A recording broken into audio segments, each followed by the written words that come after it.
Waiting the arrival of the postman, নাকি he is waiting for the arrival of the postman.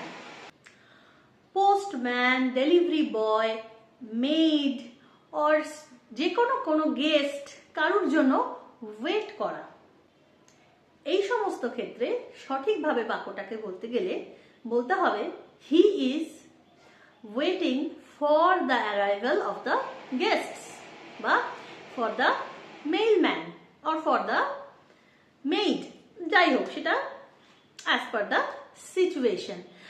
Wait for মানে কারুর জন্য অপেক্ষা করা।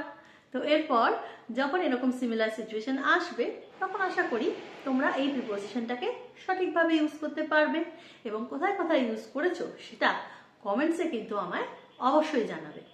And as always, like and subscribe for more.